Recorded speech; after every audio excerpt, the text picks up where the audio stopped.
recording. We're unmuted now. Do you want to click the launch meeting thing? Oh, no, We're on now. Oh, already on. This is just for us to open the public meeting, Oh, I got you. and then we're gonna close it right away. All right. You want to start the video? Video. It's recording, but Down we're the not there. There you go. Look at those pretty pieces. Better move in a bit. Okay, welcome guys. We are going to move immediately into executive session. So can I have someone make a motion for me?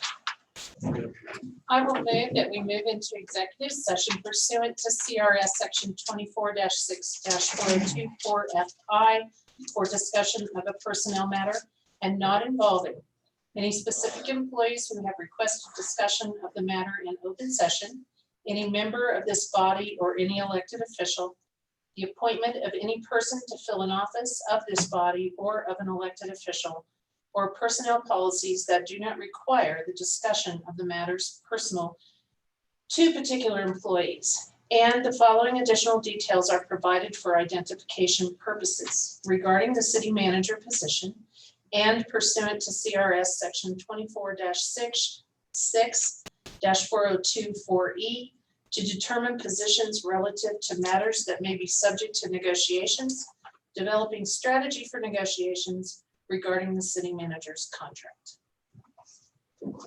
I'll second it. Thank you. Alfieri, Yes. Labar, Yes. Case, Yes. Neal, Yes. Zuluaga. Yes. Thank you. Motion carries 5-0. Thank you. Synced up the.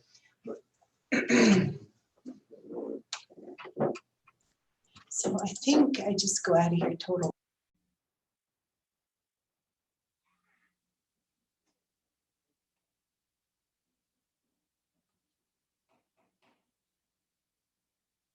We're going to go ahead and call this meeting to order. We did have an executive session prior to the meeting, so I'm going to go ahead and close that out briefly, and then we will continue with our meeting.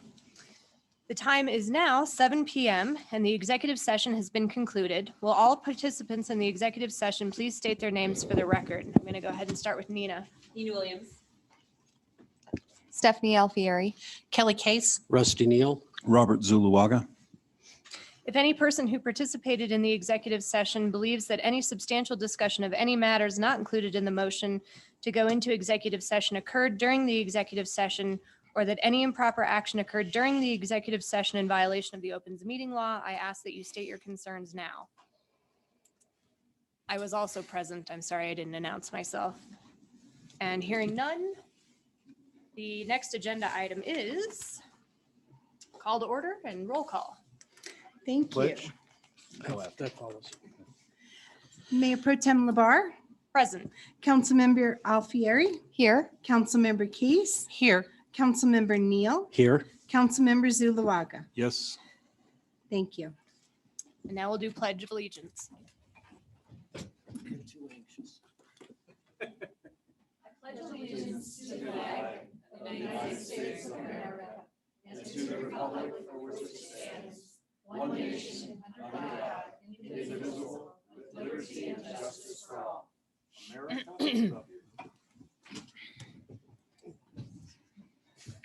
All right, up next on the agenda, we have ceremonies, presentations, and appointments, and we are going to start this evening with our Teller County Commissioners update to council.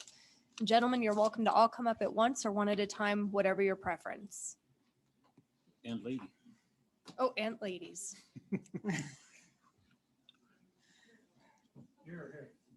Podium would be fine. Let me just see if this mic's on for you guys.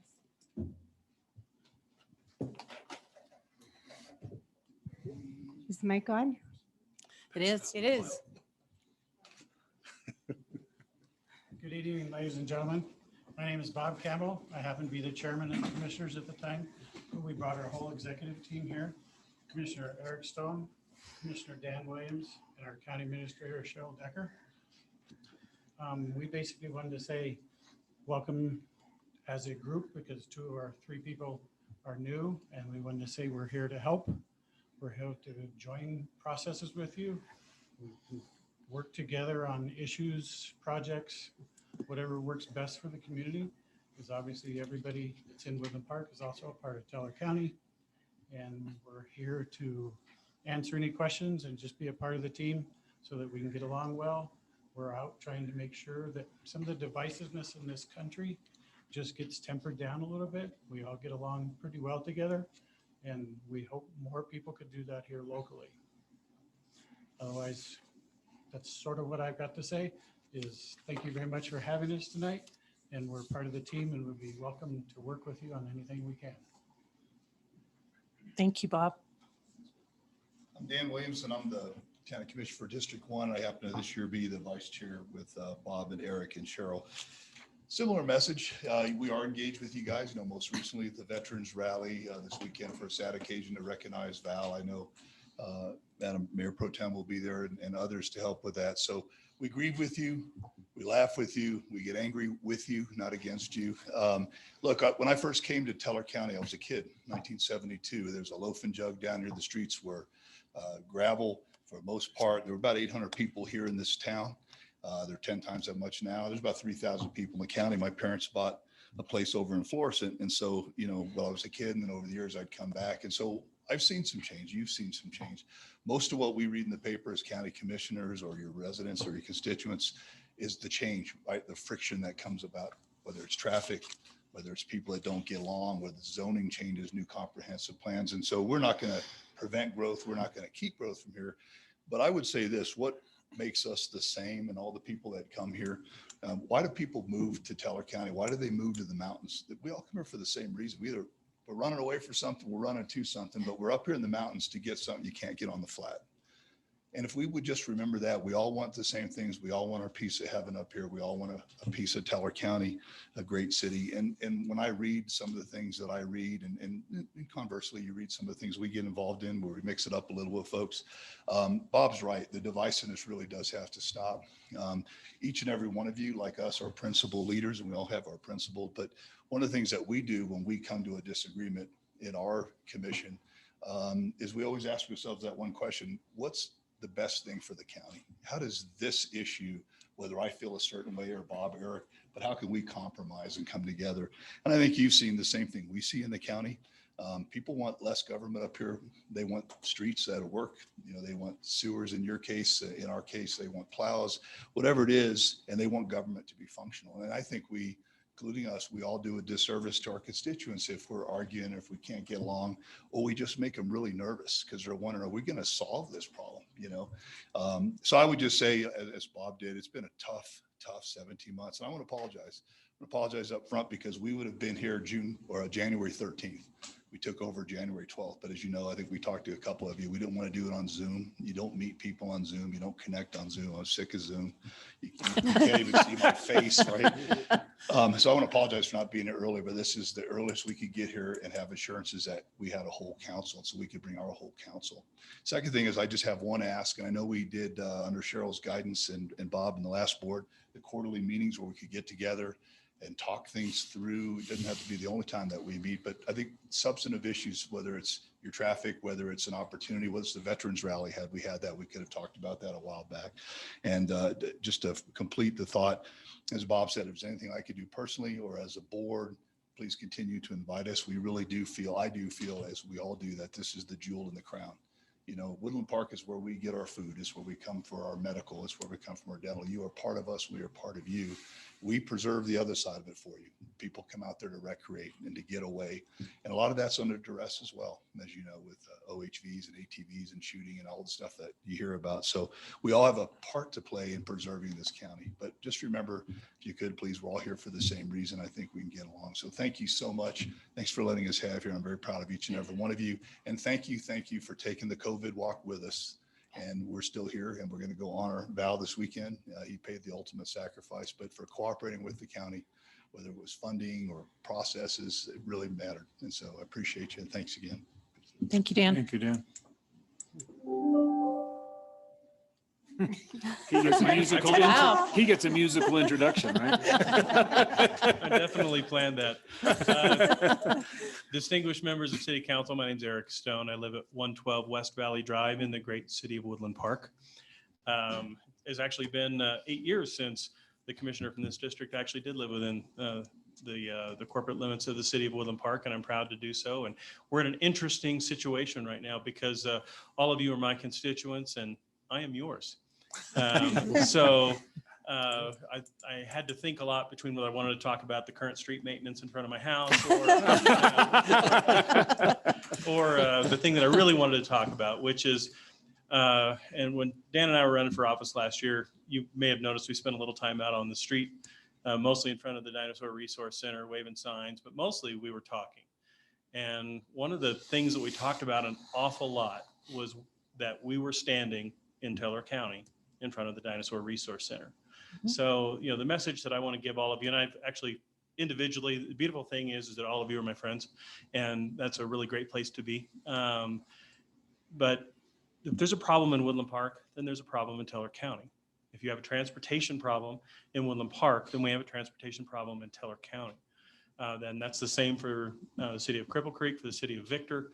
If there's a problem in Woodland Park, then we have a problem in the county. So I want to be a partner with you. I will be a partner with you. I know I've already been on the phone with each and every one of you on some different issues since I've taken office and even leading up to that. And I just really look forward to it. I'm so ecstatic to be in this room. And this is the most normal, I think it's, I don't know, can you feel normal in council chambers?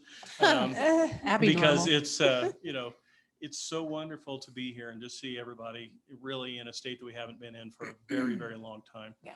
I'm grateful to be your constituent. I think you guys are doing a great job and just look forward to working with you. Thank you. Thank you, Eric. Thank you, Eric. I always get to back cleanup. I'm Cheryl Decker, Teller County Administrator. I don't know my address because we just moved. But anyway, Still in the county. but it is in the county, absolutely. I just want to let you guys know, thanks for the help on the COVID. It's been a tough battle, but I think we've got most of it behind us. We're still pushing vaccines, working with the hospitals and our primary care providers. We wish more people would get vaccinated. We did a vaccine clinic at the school here yesterday, and we're doing one next week down at the RE1. So but it's slowing down, you know. So so we didn't take a rest at all. We turned our attention to wildfire. So we are stepping that up. We are refocusing our wildfire and Teller emergency response team, and the cooperation from you guys has been fantastic. We're going to be looking for more people and more help because there's never going to be enough. Hopefully we can get another free year, but I don't think so. But if we don't, I know we'll be ready, and we have good leadership in our OEM for the fire especially. And but we got a good team members in it. We've got members from all 4 jurisdictions, which is the first time ever that's happened. So I want to thank you guys for that too. So, Great. questions, I'm here. If not, that's my cleanup mat. Thank you, Thanks, Cheryl. Cheryl. You guys got any questions for us while we're here? Council? Well, thank you, guys. I think this day has been long awaited, not just for this council, but for that coming together of the county and the city. So I'm personally very excited about that. And there is something that the late Mayor Val Carr was hopeful of, and that was and is the reliever route. And when one of your predecessors, well, Norm Steen actually, said to Val, or he said to me, he said, we don't have to wait 40 years for this reliever route. And Val perked up and goes, really? Well, and then we met down at your offices at the time, Dan. And he laid out that no, but it is a collaborative effort. It's a collaborative effort, it's not just for Woodland Park, it's for the county, it's for the mines, it's for the gaming, and for the playground. So I just want to say looking forward very much for that to become a partnership that we bring to fruition. So whether in our tenure or soon after. And if you want to comment on it, please, because I know you put things on your agenda different than we do, and you put it into your budgets like really forward thinking. So maybe you could kind of comment a bit on that for us to get a window into how you make your decisions. Yeah. Thank you, Commissioner Zuluaga. I'm actually a councilman, but you call Oh, me the commissioner. Sorry, Councilman, sorry. I was so focused on the pronunciation of your last name. No, actually, I mean, for us, for putting things on the agenda, we do have a deadline for when we do put things on the agenda. Of course, collaboratively between the three of us, we direct that along with the county administrator. But since I'm the PPACG representative, which for those listening is the Pikes Peak Area Council of Governments, pretty much every transportation issue coming through the county, as you guys are aware, is going to involve PPACG. So you can look at, for me and the county to walk with you and be allies in the things that are going to help Woodland Park, because Woodland Park, as I said, is in Teller County. So it's obviously a huge project and it's a huge path. And I know you sat through a couple of different meetings on exactly how to even start that. Happy to help. So just give me a call. Okay, thank you. Council, any further? I'll just make one comment, and it's so the public kind of hears it. We had a pretty controversial ordinance that we were debating several months ago. And for the people to know, I reached out to Eric and to Dan, who I knew quite well, Bob. If I had known you a little bit better, I probably would have given you a call. But I sought their guidance, and it was through the words they gave me. I started working with Hillary on the ordinance that I actually then converted over and started working with Stephanie Alfieri, and we were able to come up with some compromise languages as a result of the city and the county working together. So we do get a lot of great thoughts from the commissioners, and I appreciated it. It was, in my opinion, a breakthrough for the council, where we actually had a major compromise. And even how the vote went out, every council member was able to vote their conscience. And I was grateful for that, because I know you had some strong thoughts and were able to cast your vote the way you wanted. And it all worked out great. But I don't think it would have happened had you not been willing to spend the time on the phone and actually walk me through some of the language that would probably work. So we have a lot to be thankful for as a city because of these commissioners. So thank you, guys. I just like the echo that I hear from all of you. Something that I've said for many years, even when I was on staff, is the fact that we can't forget that we are part of the county. We are in Teller County, and we refer to things as being in the city or in the county, and it's not or, it's and. And we need to really keep that in mind and don't lose sight of that, because we are partners and must be partners to be successful. So for our communities. So thank you very much for this evening. Thank you very much for coming this evening and for reaching out and introducing yourselves. And we appreciate that we know that we have a partnership with the county, and it's very important to us. And if we can be of assistance, don't hesitate to let us know as well. So thank you. Thank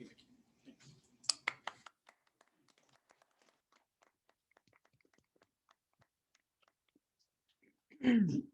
All right, this evening, next on our agenda is the approval of the city manager's contract and oath of office for Michael Lawson. Council is happy to announce that we had a discussion, and we are going to get a motion and move forward. I'll make a motion to approve the contract for the hiring of the city manager as discussed in the executive session. I'll second that. Thank you. Alfieri, Yes. Case, Yes. Labar, Yes. Neal, Yes. Zuluaga. Yes. Thank you. I'm honored to say the motion carries unanimously. Congratulations.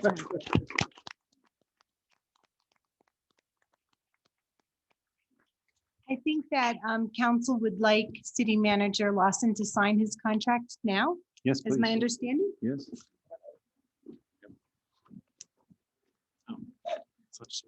Where's the newspaper when you want them? We're taking pictures and sending them to the paper. Oh, does it come from? No, we send them. Okay. That's why the pictures have been so much better. Yeah, they have. I hope they didn't hear that. I know they're out there. I'm just joking. Have Mayor Pro Tem sign it. Congratulations, Michael. Welcome. Thank you. Appreciate that very much. And condolences.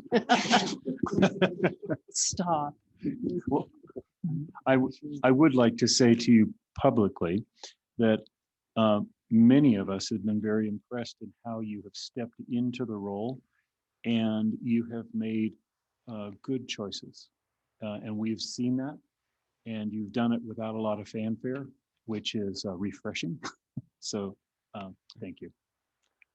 Thank you. Thank you. I don't know if I was going to say some things before or after the oath, but I'll, It's up to you. if you don't mind. It's You're just the boss now. they're the boss. But no, to each one of you, I truly appreciate it. Thank you. Your faith and trust in me is hugely appreciated. I'm honored to serve in this role. I know it's been just a wickedly challenging time for each of you, for all of our staff over the past year plus, and the fact that you allowed me to serve in this role during that time, that says a lot. So thank you. It's not always been easy. We'll have good moments and challenging moments going forward, I know, but I absolutely guarantee you that I will give you my best effort at all times, that you will have my utmost integrity in dealing with whatever comes our way. I just thank you all. I really appreciate the folks I've met in the community as well. Y'all have been very supportive, and I've gotten to meet a lot of folks. Looking forward to meeting more as well. So thank you to our great community, and absolutely our staff. We have just the best staff anybody could ever ask for, and there's a few folks here who didn't even have to be here. So I want you to know I appreciate that. We got top shelf folks from top to front line everywhere. And so that is truly a blessing, and I know you all know it and our community knows it. So thank you to the staff for making my life so easy. It just, we're so blessed. I also want to thank, of course, my family who is here. So my wife, Gabriella, and my son who's trying to hide, Mateo. Can you say hi, buddy? No. And my daughter, who characteristically has her face buried in a book, which is great. That's not a bad thing. Calvin and Hobbes, I want you to know. So Dr. Zeus, did you say no? So I'd like to thank God as well. So wouldn't be here without some pretty strong divine intervention, I think, and I appreciate that too. So finally, I'm excited to move forward with all of you, and we'll tackle them as they come. And thank you again for your faith. So Thank you very much. Thank you. And may I just, Yeah, as well. absolutely. I just want to say, you stepped in at a time that was historically difficult in this city. A time that I really can't remember another time like this. So kudos to you for even still being here. I'm surprised we haven't run you off already. Certainly, we did not necessarily make it the easiest transition on you either. But you've done it with a very calm and objective and level demeanor that was much needed and beneficial. So thank you. appreciate it. Council, anyone else? Welcome, Michael. Thank you. Only a comment to our listening community. You will make Michael's job a lot easier if you are seeking employment, because our city is very short-staffed. So if you have a heart for Woodland Park and you want to dedicate it to road maintenance crews or lifeguards, accounting, many other things. Planting flowers, Planting being outside. Police man. officer. Police. Anyway, so let you know if you want to plug in. Michael was very receptive to getting your application. Yes, we will. Thank you. That's All all. right. Mayor Pro Suzanne? Tem, may I? Yeah, absolutely. Please. Come join me, Michael. We'll stand up here so that everyone gets to see this. I'll have you face the council.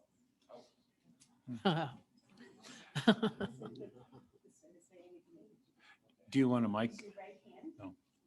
Did you want a mic? Just No. talk loud. Okay. Okay. Raise your right hand and repeat after me. I, Michael Scott Lawson, I, Mike Scott Lawson, do solemnly swear do solemnly swear that I will support the Constitution of the United States that I will support the Constitution of the United States and of the state of Colorado, and of the state of Colorado, the charter and ordinances of the city of Woodland Park, the charter and the ordinances of the city of Woodland and Park, that I will faithfully perform the duties and that I will faithfully perform the duties of city manager, of city manager which upon I'm about to enter. upon which I am about to enter. Thank you. Congratulations. Thank you.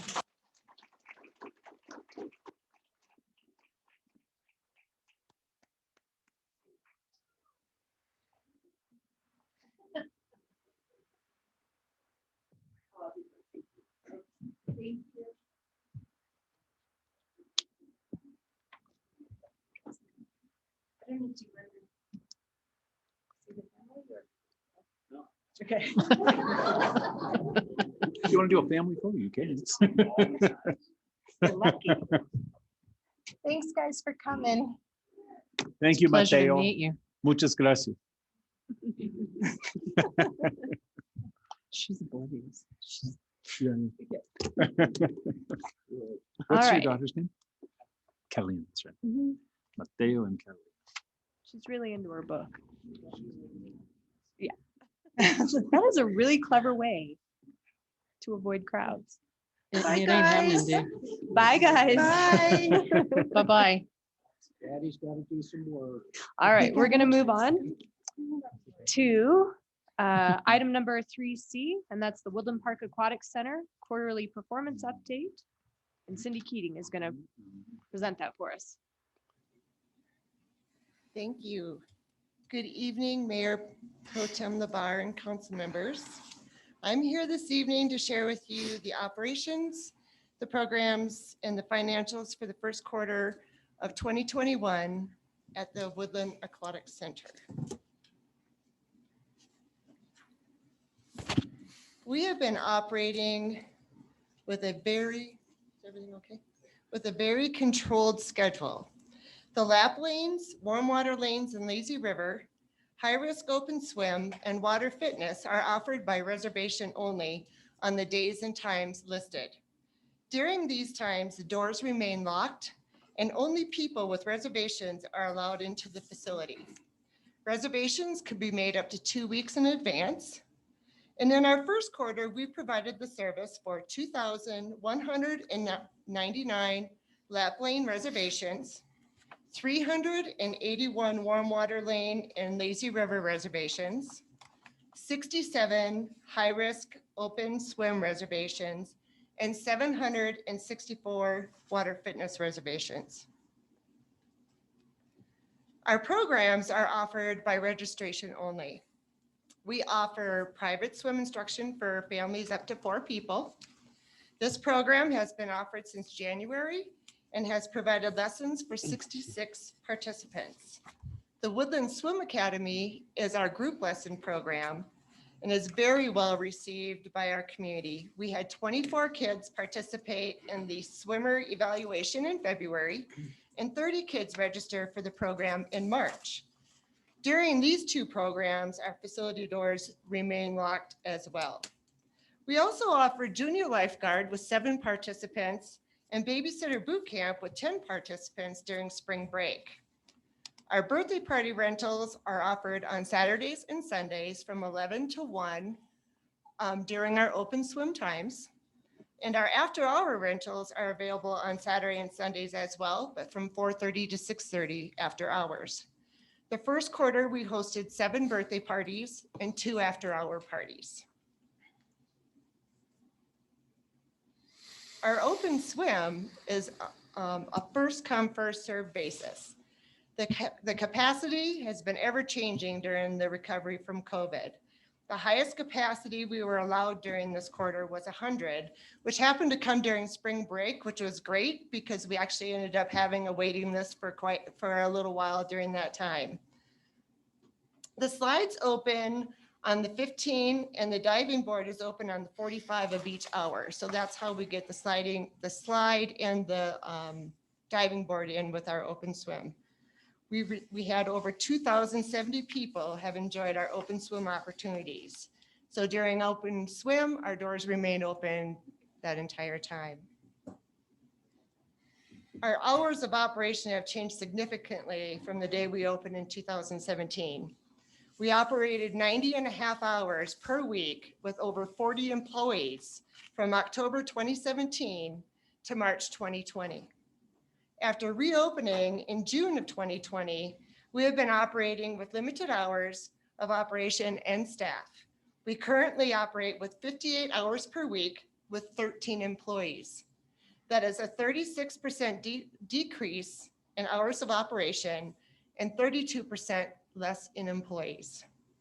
The use of the reservation system and the doors remaining locked, along with the scheduled open swim times, allows us to keep our staffing at a minimum.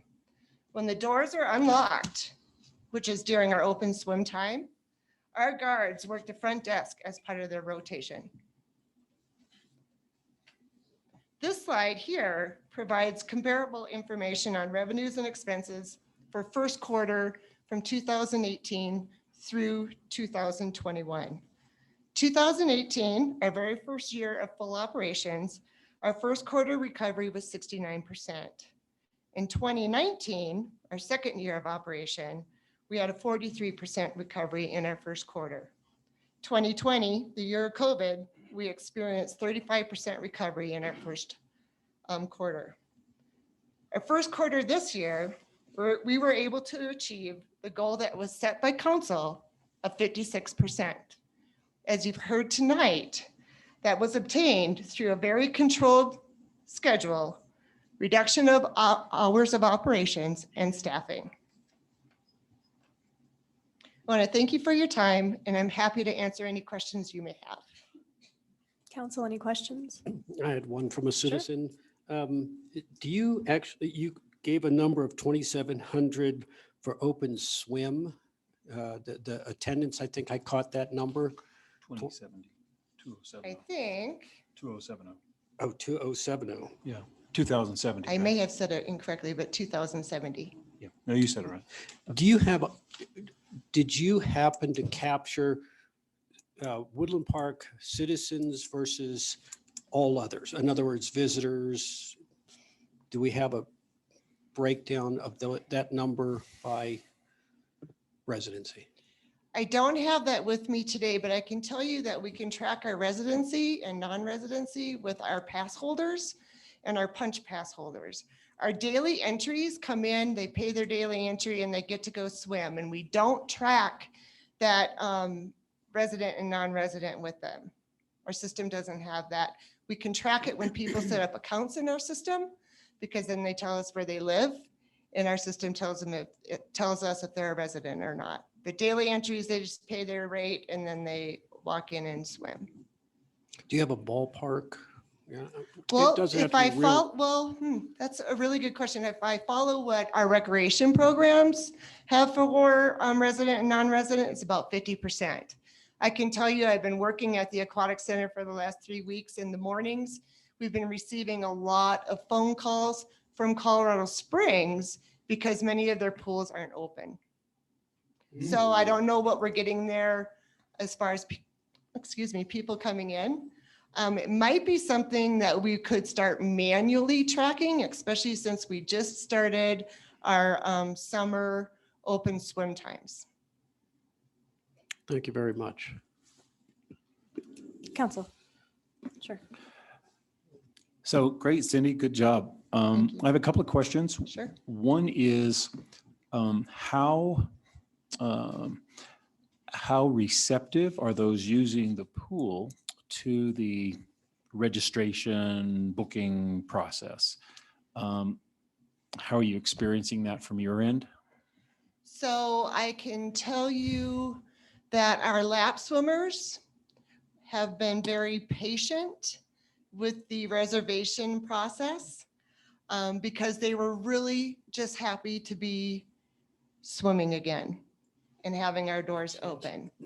Now that we're in the recovery mode of COVID and things are opening up more, they're looking for us to open up more for them. They would like to see that reservation process go away. And they would like to see their lap times extended a little bit more. We have been considering those changes, discussing them, and just most recently, we received our aquatic manager resignation. So I've kind of put a hold on that and hopefully waiting for the new aquatic manager to come in and help make those decisions as well. I've had these conversations. Like I said, I've been working at the aquatic center for about 3 weeks in the mornings, and that's when most of our regular lap swimmers are. And that they've taken the opportunity to talk to me while I was there. And they're all just waiting for that new manager to come on, and then we can start making those changes. If it takes too long, we may just get pushed a little bit more and have to start making those changes now. Oh, I'm sorry, if I could answer one more. As far as registrations for our programs, that is nothing new. We have always taken program registrations just like we do in Park and Rec. Okay. So as far as the COVID restrictions, as far as the city goes, are we imposing any restrictions to the swimmers now? Or are they free to swim? I mean, we lock the doors, but are they free? There's no more isolation stuff going on, no contact stuff. Is that all changing, or are we? The only thing that we ask any of our customers that come through the door is that we still encourage 6-foot distancing. Masks are not required. Our locker rooms are open. Our lockers are open. Our showers are open. Our family changing area is open as well. So the facility is completely open and accessible at all times, just during our scheduled reservations and programs. Okay. So, and one more question if I might. Sure. Okay, and that is, so I get the point of people wanting to have longer swim hours. I think I read one fellow tell us that their training time is generally an hour and a half, and with setup and swim time and dry off time, they really only get about 50 minutes or something, or 45 minutes or whatever. So I don't see that that's a problem to accommodate. The bigger issue that I think we need to be watchful of is if we do open door policy and that becomes a staffing bleed that we can't manage, particularly because we're so short-staffed across the city, that might be something we have to be a little careful about. That's absolutely something that we're looking at when we're considering that extension. Yeah. We've had all kinds of discussions, but we may take some of our lanes and allow them to reserve more time. We may allow, some people just don't want to share a lane, but lanes can be shared as well. And now that we don't have to keep that separation from in the COVID restrictions. Correct. We can allow more of that. Right. And opening those doors all the time will make a difference in our staffing. And currently we're short-staffed over there anyhow. So those are all things that we are considering when we're making these decisions. Personally, before I let go of the mic, I just want to say you've done a great job. I've watched you tease through this in a real way to work with the budgetary concerns that we've had. So I just want to say kudos. Well done. Thank you. Yeah. Any further comments or questions? None? Thank you, Okay. Cindy. I'm sorry, I shut you up. Did you want to say something? No, my question was already answered, so thank you. Great. Okay. Thanks, Cindy. Cindy, Good thank job. you Thank very you. much. Thanks for all your hard work too. Welcome. All right, we're going to move on to item 3D, and that's council discussion regarding the appointments of council liaisons to the various boards and commissions. And we're going to go ahead and let Suzanne present that. Thank you, Mayor Pro Tem. As per council's request, I have brought to them the boards and commissions, the different openings that we have, the different boards and commissions that have council member liaisons and alternates, and the ones that do not. The council should have this list. It was in their packet, but these are a few of the positions that are currently needed. PPACG needs an alternate. Let me see here what else we need. CML needs an alternate. And then the Historical Preservation Committee needs a council liaison. That was filled by Councilmember Paff before he resigned. So those are the positions we have available. Council can do as they wish with moving around people and that kind of thing. It's a very short time now because in April we'll have another election and the liaisons will change at that point again. But I'm just bringing this forward as your request. Council discussion. Kelly, go ahead. I see your I hand. just would like to point out that over the years, I just have gained an appreciation of the importance of participation at every meeting as much as possible for the Pikes Peak Area Council of Governments. That is probably one of the most important committees on here, not to say that any of them are not important, but that is our voice as a community for transportation funding in the community. And I've sat in on a couple meetings since we lost Mayor Carr. And I just would like to just say whomever serves there needs to be aware that it is very important to attend those meetings. What is the location of that meeting? It's in Colorado Springs. Well, actually, it's hybrid now. Yeah. There's a workshop happening this Friday, and then and the next PPACG is next week.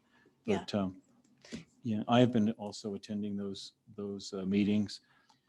As I stated to the Teller County Commissioners, I do have a genuine interest in seeing us get the reliever route moving along. So I've been sitting like a fly on the wall in those meetings. Yeah, because you going, can't vote. We need a voting member there. Well, I'm the Right. voting member. Right. Yeah. Yeah, But oftentimes you're copied on the emails and then I always say if I Right. can't attend, which I saw this. yeah, last I weekend. usually, because you've always just been copied on them with me and for some reason I just always assumed Robert was the alternate. Well, So it I kinda always go- forward it to Robert and say, if I can't make it, I'm sure Robert can, or, he's aware, so. I think that first started when Val and I met with PPACG Yeah. to talk about the whole reliever Yeah. route thing. And then they started including, I said, well, when you get it figured out, they said, so. Yeah, Yeah. so yeah. Unless you have a particular desire, I do have a desire to be engaged in that. So. yeah, I have Yeah. no preference. If you would like to do it and there's no opposition, and that's perfectly fine. You've been my go-to person with all those emails, so. Yeah, I see that. So for Uh, clarification, would council member Zulawaga be the alternate then? The Yes. official alternate? Yes, Okay, got it. Now, does that mean then when you're unable to attend that I do get to vote or not? yes. That's how You it would- goes? yes. Okay, good. Oh, Yep. good, so I can talk. Sorry. Excellent. Thank you, Robert. So the next one we have is CML. We need an alternate for that as well. Because that's Mayor Pro Tem as well. Yeah. Or if anybody's just really dying to be on that one and I'll be the alternate or something, that's fine too. I am not attached to any of my positions. So I'm willing to trade or give or take. So, If I may, the CML Policy Committee is also a very important committee. The council members' duty and responsibility is to bring back different bills and things that might be passed and see what our opinion is. So frequently, when we had, let's see, Councilmember Harvey was Harvey. our person. She would bring us the bills and say, here's the bills that are going to the legislative. What do you guys think? What do you want me to say? How do you want me to represent the city? And it's a very, very important position as well. This 2 weeks from now, Mayor Right. Pro Tem Labar is attending the business meeting as the voting member for the city. right. And she'll be voting on the appointments to the board and committees for CML as well. It's a pretty important one for anyone that's interested. Right now, they're still doing Zoom meetings, but eventually those will become in person. And those are up right by the Capitol building at CML. Yeah. That's where they're held, In which city? Denver. Denver. Which city? So Well, it's a I heard drive. that. It's like- I And think fun, that's it. and fun to find parking. So, Yeah.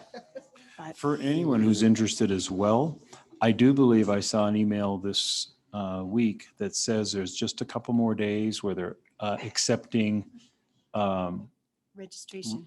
registration, but from, I think they have 4 vacancies or 3 for cities, 8,000 to 60,000. Yeah, for the So I board. guess that would include Woodland Park if somebody really wants to. City Manager on the board. Tangeman was one of the board members. And so when he resigned, his spot became open.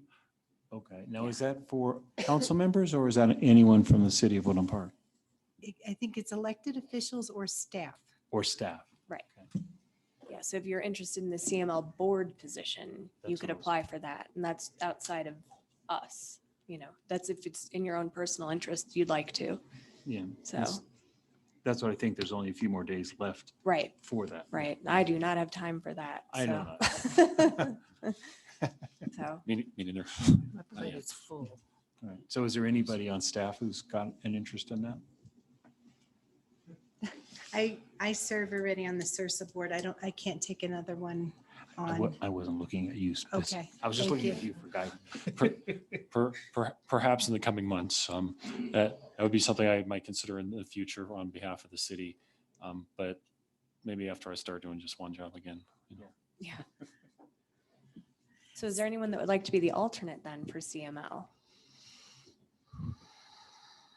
If they stayed Zoom, I would do it. I have an I think- interest, but I think Driving they're up to- going to. I think they're going Mm. to keep the hybrid option for a while. I mean, I can So- do it. And I'd be, well, let me step back a second. Sure. Councilmember Alfieri, you do Yeah. not have a liaison position. I want to find out your interest in that one before I say I do have an interest in that one. So I appreciate that. My hangup is, of course, my schedule doesn't allow for as much participation in some of these. So although my interest in almost all of them, I'd love to be able to be involved with all of them. When does CML meet? It's It's 9 not- a.m. They start. at Yeah, 9 they start at a.m. 9, but it's not that often Yeah. either. It's kind of random. Nina, So, do you know? oh, for the, is it? Because it's been weird because of COVID and with Zoom and, Yeah. yeah. But it's not like it's every week or once a month or anything. It's just once in a random As while. needed. Yeah. But Councilmember Neal, if you have an interest in it, obviously I'm always impressed with your thorough amount of research on any and all issues. So I think given the level of importance for this committee, if you have an interest in it, I would be absolutely comfortable and happy to see you take this on our behalf.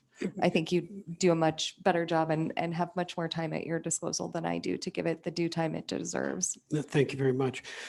As long as there is the Zoom option, I would like to go ahead and volunteer for that one. Okay. I've been monitoring some CML, well, actually some bills that have been written up in the CML literature that deal with some housing thoughts.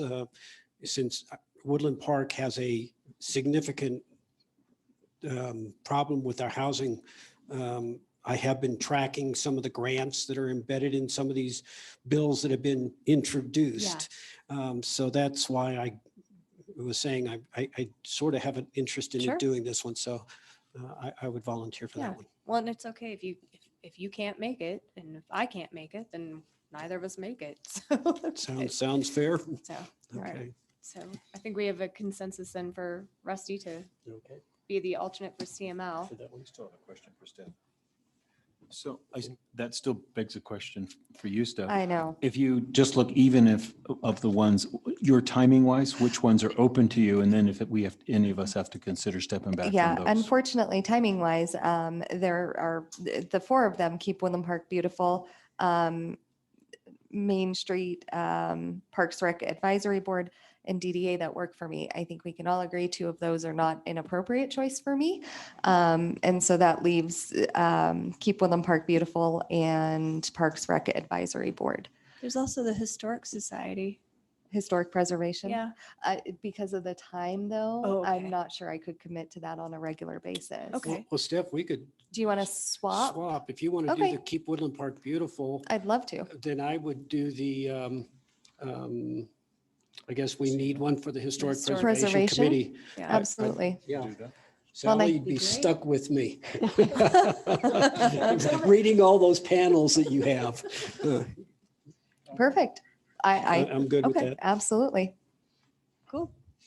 So just to recap, we have Robert Zuluaga as the alternate for PPACG.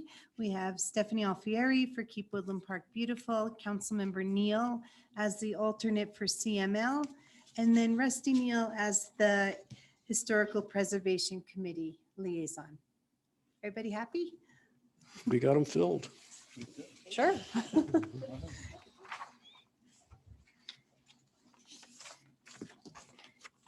All right, we're going to move on. We're at additions, deletions, corrections to agenda. And number 5, consent calendar. So on the consent calendar this evening, we have the approval of the May 20th, 2021 regular city council meeting minutes. And we also have the approval of the agreement for professional services between the City of Woodland Park and Logan Thompson and Johnson LLC to provide interim finance director services. We Could can I take ask, them, can I ask that we take that one for discussion, I was- separate them we and can take them individually as you wish. Sure. Yeah, I thought there might be. So if we want to start with a motion for the minutes, we can knock that one off the table if you'd like. so I will make a motion that we approve the minutes for May 20th, 2021 regular city council meeting as Included in presented. the in the packet. packet. I'll second. Case, Yes. Labar, Yes. Neal, Yes. Zuluaga, Yes. Alfieri. Yes. Thank you. Motion carries unanimously. And if I can make a comment on the new presentation, the way they are with the little hyperlinks to the videos, it's great. I'm glad you It's like them, good. sir. Yeah.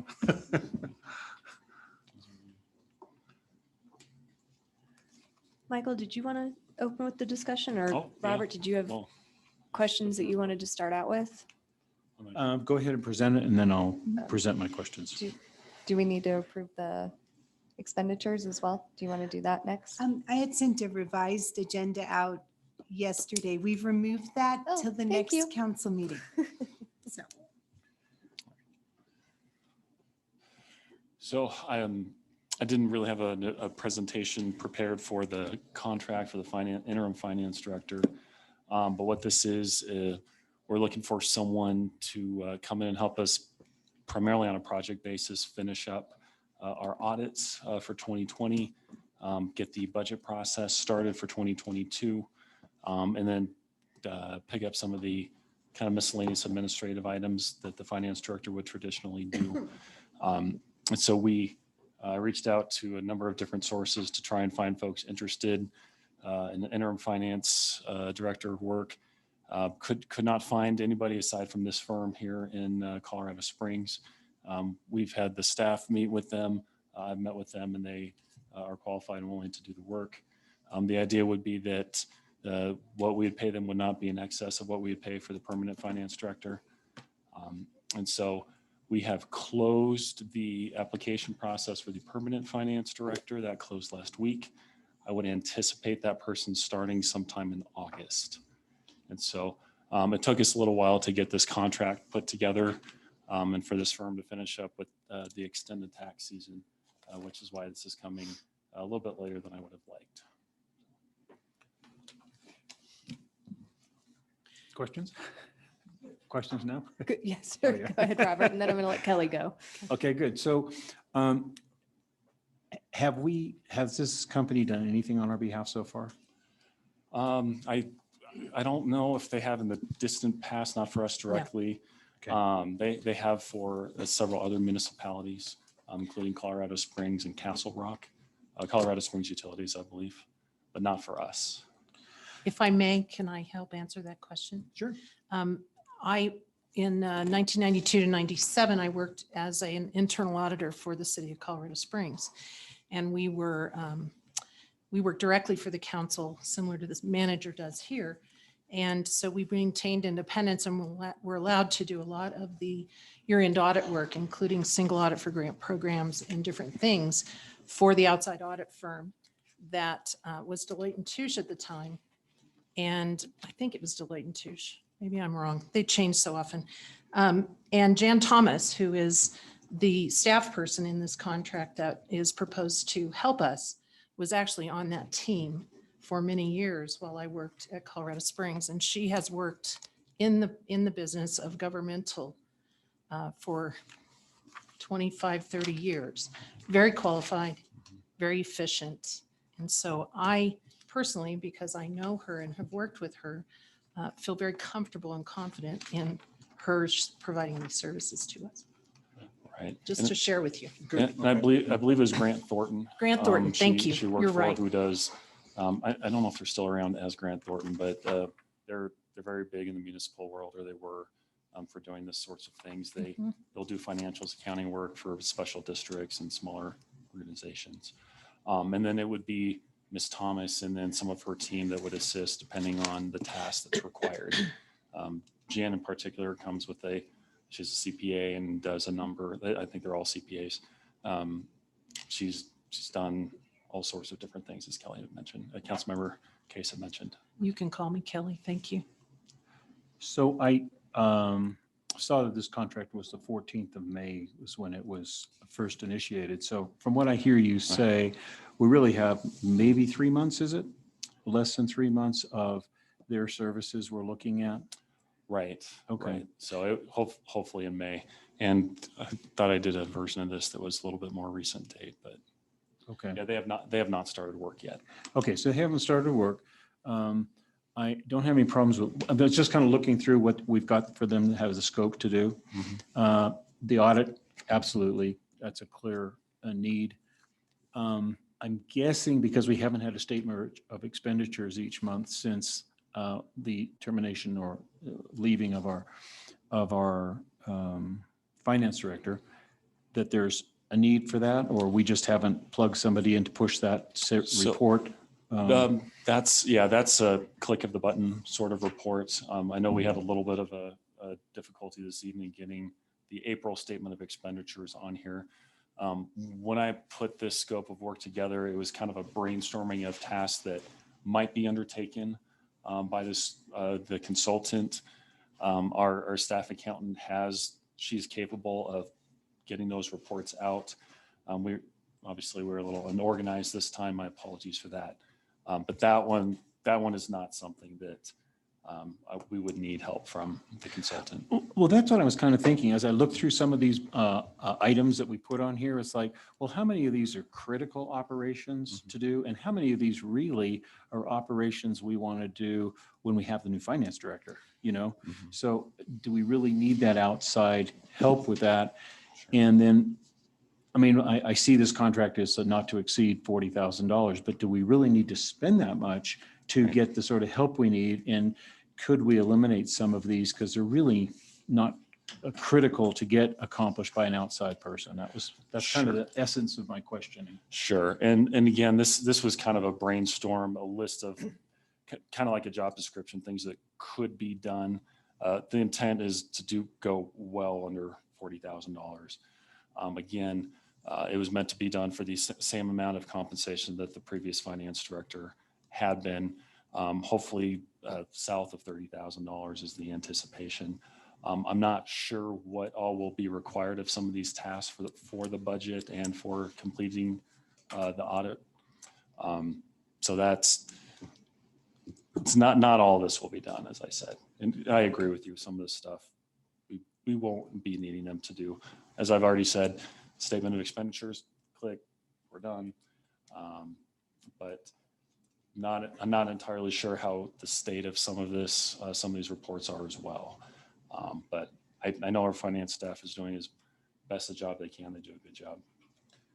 So my last question then, so if this is their list of scope, does that give them, if you enter into this agreement with them, does that give them the freedom to take item by item and go, okay, we're going to work on this now, we're going to work on that? Or is it waiting on your They will be under directive? my personal direction. But this is kind of an overall possibility of what they would contract with us for. Right. And the genesis of this list was, can you do these things that we need you to do? Can you do the annual report? Can you do a budget? Can you have somebody in the office, at least for some amount of hours per week, to provide support as needed to our finance staff? If you can do these things, then you'll work out. If they came back and they said, I've not done a municipal budget before, that would have not worked. So that again, that's how we started. Just kind of wanted to make- okay. And remember, we start budget next month. Sorry, didn't mean Thanks to for remind you. reminding us. so soon. Yes. You know, I'm comfortable with a broad list of things, knowing that it is by our selection, because he's still on the hook to manage make the numbers. So I want to have a point man with a belly button to make the numbers work, but a contract that gives them the flexibility that when things happen, it's comprehensive enough that he's got a menu list that he could spend some money if they fall behind or for whatever reason. So I was comfortable with the contract. Well, you could eliminate our need for this at all if you make the not to exceed $24,999. I have to be honest, I thought about it, but I don't like playing games with contracts for one, but just want to err on the side of caution, just because I'm new. I haven't been through the budget process. I'm not an accountant. Thank God we have accountants, but just want to err on the side of caution. But I appreciate that, Councilmember Neal. And I fully intend to use these folks sparingly as possible. Right. And my thinking on this has kind of evolved to be having a warm body in seat to run day to day. But our finance staff has done such a good job, and they're such a well-oiled machine that's not needed real often. So it's more of a project basis, because we got to have someone to finish up that budget and come alongside our existing staff and wrap up that audit. Yeah, just remember the contract is services as needed, as Correct. directed by. So, Correct. And the list is cited as being examples. yeah, but good questions. Yep. So, council, any further? No? Okay. All right, can I get a motion to approve that agreement? I'll move to approve the agreement for professional services as presented. I'll second it. Labar, Yes. Neal, Yes. Zuluaga, Yes. Alfieri, Yes. Case. Yes. Thank you. Motion carries unanimously. All right, we're going to move on to item number 6. That's public comment on items not on the agenda. And I was aware earlier that we had a gentleman who wanted to speak, Nate Williams. Yes, I saw him on here. I think it's William West. All right, hello. He's calling. He's calling in. All right, I found him. Okay. Mr. West, you should be able to participate by Zoom. Hi. Hi, we can hear you. Hi, esteemed city council members. My name is Nathan. I'm a drone pilot for Rampart Surveys, a local survey company. I'm responsible for the safe and legal use of drone technology for Rampart Surveys in El Paso, Teller, Park, and Douglas counties. The FAA has recently changed the laws governing drones and their use commercially. There are no references to drones that I could find on the Woodland Park website. There are different sets of vague rules on Pikes Peak website, the Colorado Springs Parks and Rec website, and the Colorado Springs Fire Department website. In fact, the Pikes Peak website guides people to a hobbyist site with bad information that leads people to think that illegal acts are in fact legal and safe to do. As a pilot who takes his job and drone safety seriously, I ask that a clear and concise website or something on y'all's website be made for Woodland Park for the drone consumers, and that the city council create a committee to keep up with drone laws, incidents, public relations, and potential applications for city betterment. Well, that's an interesting topic. It's one most of us certainly probably haven't thought of, and it will be a conversation that we would probably take up with our city attorney and the rest of council. It may be something we would have to consider as a charter amendment, or not amendment, but an actual rule, or I'm not sure. I don't think So- it would be an ordinance. It I would don't be think it a would be, charter. or an ordinance, yeah. Yeah. But I'm not sure if that's something we would want to address. I think the state probably rules that for us right now, since we don't have any rules. So, but thank you for bringing that to our attention, and it is something we will look at. And if you feel like sending me an email, or the rest of council an email as a follow-up, we'll be happy to follow up with that topic. Thank for you. Yeah, thank you. Thank you, Mayor Pro Tem. Next, we Being a have pilot Elijah and a Murphy drone signed pilot. up to speak. Yeah.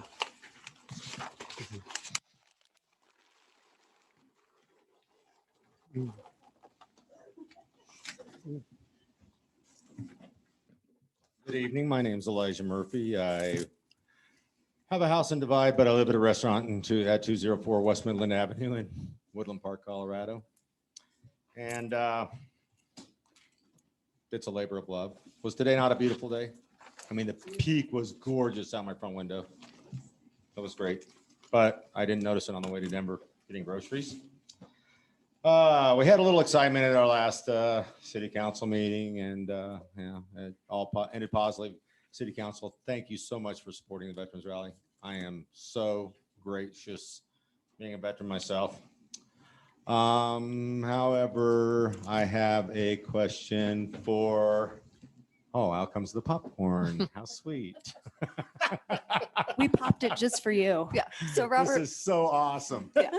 Okay. We knew you were Robert- coming to the podium. so we Robert popped knew some you were going to popcorn. be here, so he brought popcorn for us so we could enjoy. All right then. So I am here speaking on behalf of many of the veterans and the citizens of this community. The farmer's market letter became public information along the way, and got quite a stir out of the community. And so in support of this, I sat down and I actually started doing a little bit of research.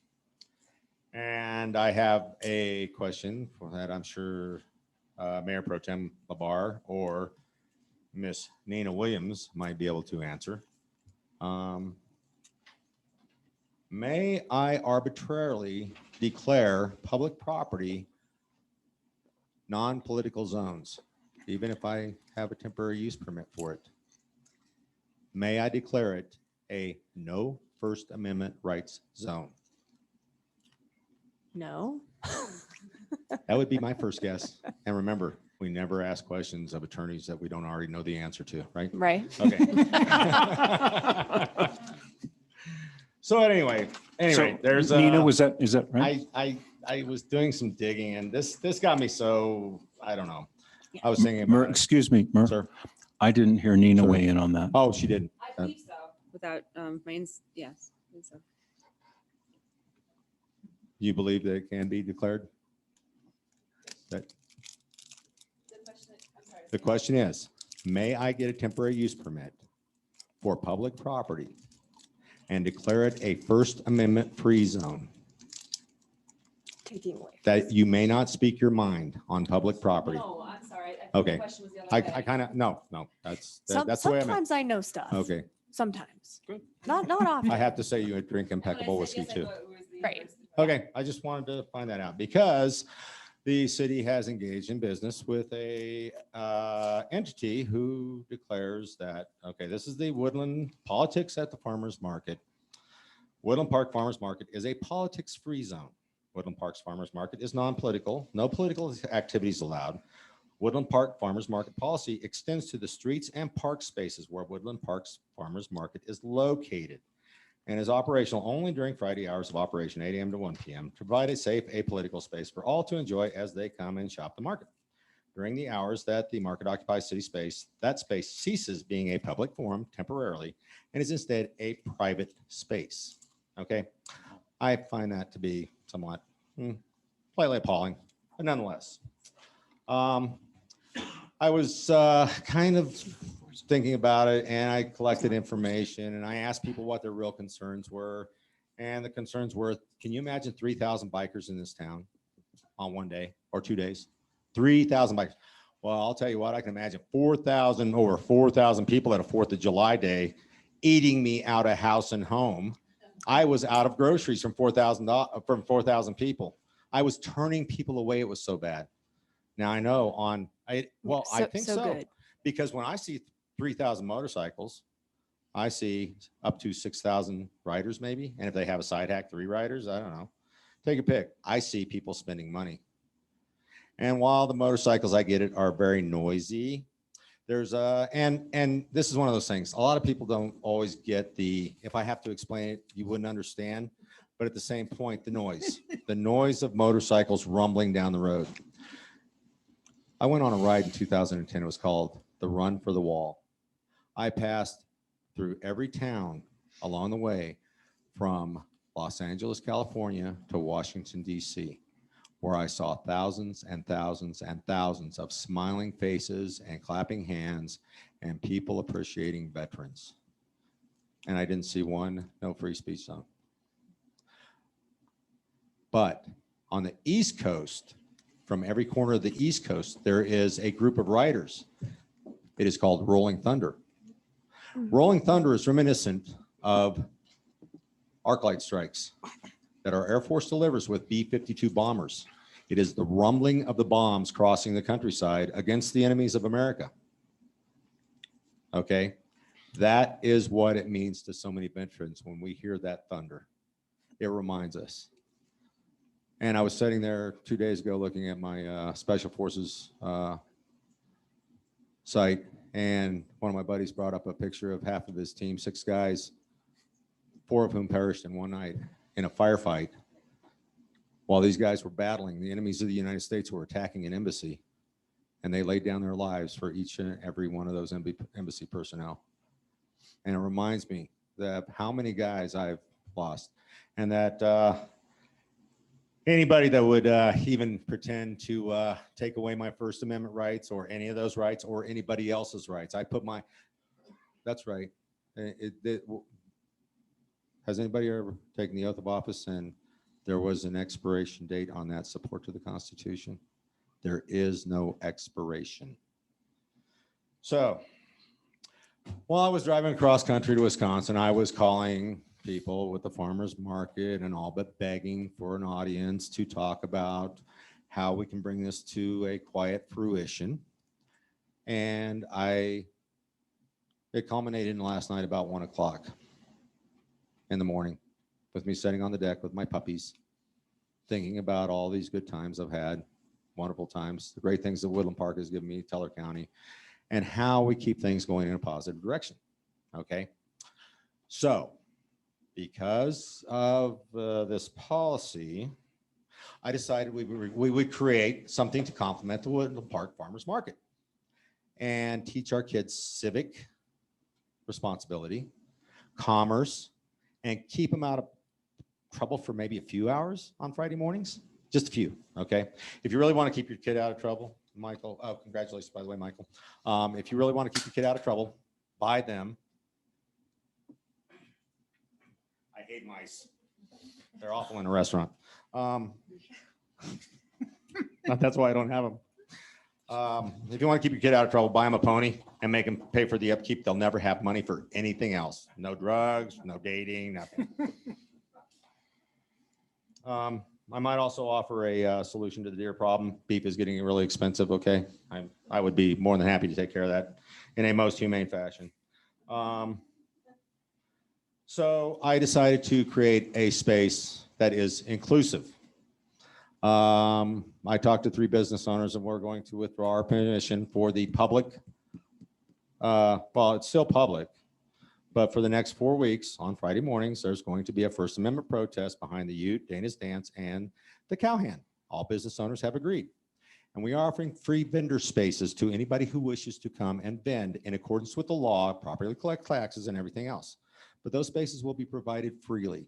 We want, and the new market's name, or the thing's name will be, starting 2nd of July, it will become a market. And this is but in the meantime, we need to do a little, First Amendment stuff. And so we are in the creation through this of the Woodland Park Kids and Cottage Market. Okay. We want to teach our kids civic responsibility. We want to teach our kids commerce. We want to teach our kids all the things that the Summit program and Common Core has kind of skipped over a little bit. And so we're offering very inexpensive spaces to the kids to come and sell eggs or whatever. And we ask the city council's forbearance under the lemonade stand clause. Nina, would you care to tell us about that? Lemonade stand clause was created in 2015 when Jerry Seinfeld's son Jerry Seinfeld and his son were told they could not have a lemonade stand. It was raising money for a child's, raising money to clothe kids without clothes, of course. I mean, you wouldn't want to clothe kids with clothes. So judge thought it was kind of funny and threw it out. All right. The kids are going to have enough time after they turn 18. We get about 60 years or so of red tape and everything else. So we would ask the city council's forbearance on for the kids under the lemonade clause. Any adults that come, they will pay double the price for the vending spot. And those monies will go to the Veterans Emergency Relief Fund, which Dan Williams helps administer. And we have a newly formed community emergency response team that is operating under the Department of Homeland Security FEMA program for when we have wildfires and all that stuff. The other half of the other portion of the proceeds will go to help equip these people to turn out when there's a forest fire or something like that. And so at the end of the day, we think about things, and I'm thinking this will be an excellent complement to the farmers market. It will be great for our kids because it does take a village at the end of the day to teach our kids about commerce, civic duty and responsibility, and being public minded and oriented. Okay. So I thought I'd give you all a heads up. This is going to be a carnival atmosphere. We're going to have a lot of fun. Come down, and I might even buy you a hamburger. And on Saturday, of course, it's the first Saturday of the month. So we will have the veterans breakfast. Any person who was not a veteran is more than happy or is more than welcome to go out and find a veteran who is maybe hiding out, isolating, under stress, not doing well, and bring him to the breakfast. I will buy you breakfast for doing so. Okay. So I thought I'd give you a heads up, and I will be getting the TUPs ready and all that cool stuff so that the Woodland Park Kids and Cottage Market will go forward, and hopefully we'll see this thing grow far beyond, and we'll see something awesome and positive coming out of something that started a little on the negative side. Thank you very much. Enjoy your popcorn. Thank you. Thank you, Murph. Take some, it's behind you. Yeah. Popcorn's behind you. Take some.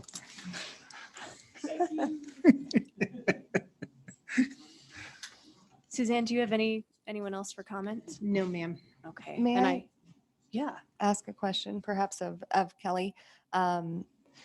Sorry, I didn't No, want to put you on Kelly's the fine.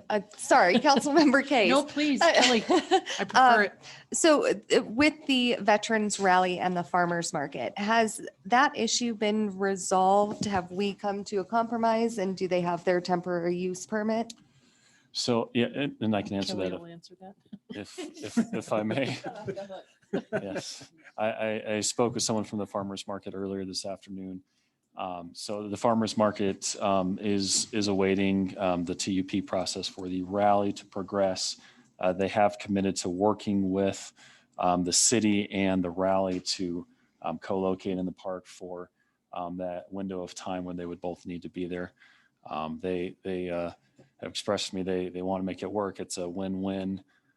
Obviously, it has not started out on the best foot, but going forward, they absolutely are committed to making it happen. So, So express that to me. do I understand correctly then that we're waiting on the TUP from the Veterans Rally, and we're not the ones holding it up at this point? We, and Sally Riley can correct me if I'm wrong. We have received the TUP. We've been going back and forth with folks from the rally to ensure that we have everything we need. I think we're awaiting a few documents right now, but it's moving forward. It's a very incomplete TUP. There were no maps, no information about barricades, parking, blocking roads. So I've been in communication with the Weirs to obtain a complete application. So they're working on that, and we will be setting up a meeting in order to ensure that all the feasibility and details are worked through and work together. Thank you. And in fact, Commander Hallsworth just today set up some time to discuss some early logistics. He set that up for next week, I think. And so it is moving forward. Yeah, there's a lot of information that needs to go into it, and a little extra coordination, obviously. But it has been submitted. We're working with them. We've emailed several times this week already. Thank you. All right. Moving on. We have item number 7, unfinished business. There is none. So we are now at 8, ordinances on initial postings. And 8A to approve ordinance number 1398. And Cindy Keating is also presenting. Thank you. Several months ago, our police department approached the Parks and Recreation Department requesting for us to review the park hours and the posting of the hours consistently. The current city municipal code states that the parks are closed from 11 p.m. to sunrise. The Parks and Recreation Advisory Board reviewed and discussed the Parks Code at their February 10th, 2021 board meeting and motioned to update the city municipal code, the Parks Code, to state neighborhood parks would be closed from dusk to dawn. And their thought process was then it would follow the seasons in your neighborhood parks. And our community parks and sport complexes would be closed from 10 p.m. to dawn. And those two parks, because of the 10 p.m. time, is due to the programming and the rentals in those two facilities. The motion passed unanimously. The minutes from the meeting were included in your packet, so you could see a little bit of their discussion that they had. So I think one of the major concerns that the park board discussed was, what if I want to go do a run on a trail before sunrise or before dawn? And we had that discussion. What if we wanted to walk through the park after dark or after 10 o'clock? So I had the discussion with the police department and code enforcement, and they confirmed that the hours of closure for our parks are a tool for them to use for enforcement. They're not driving around looking for people that are breaking the rules of park hours, but it also gives them a tool to check on someone. If they're sitting on a park bench at 10:30 at night, are you okay? Is everything okay? Or if you're running on a trail or walking on a trail before dawn, just wanted to make sure that everything's okay with you. What we've been experiencing in our parks, we've been experiencing a lot of vandalism. I think if you're following the sun and you have people hanging out in a neighborhood park that shouldn't be doing things that they're doing in there, that gives our police department a tool to help enforce that. So tonight, we're just here to recommend to move the approval, to approve the first reading of the ordinance and to set public hearing for June 17th. I'm happy to answer any questions you might have. I also have Commander Holsworth with us today too, to help answer any questions you may have. Council, any questions or comments? I have several comments. Okay. Okay.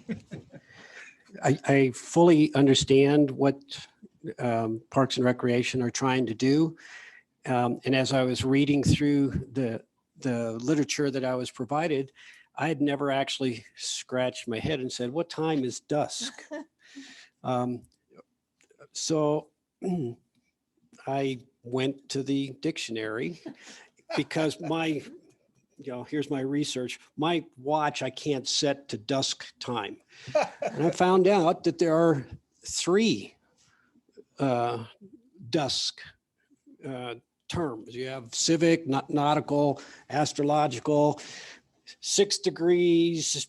I can go through all of this stuff. And I was like, wow, we're concerned with standardizing times. And we've got this very arbitrary term, dusk and dawn.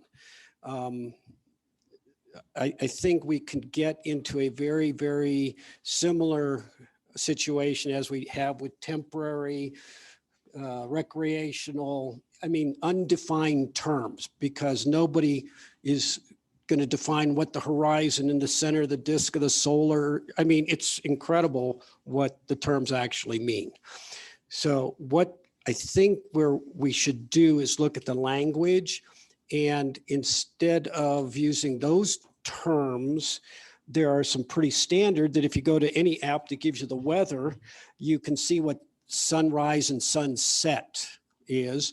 And if we're really trying to get it for the twilight hours, you could even go to the Colorado Parks and Wildlife, where you have 30 minutes before sunrise and 30 minutes after sunset, which actually puts it close to what you're really shooting for, that twilight hours where bad things can start to happen. But instead of dusk to dawn, I would suggest we use either sunset to sunrise, which is too restrictive.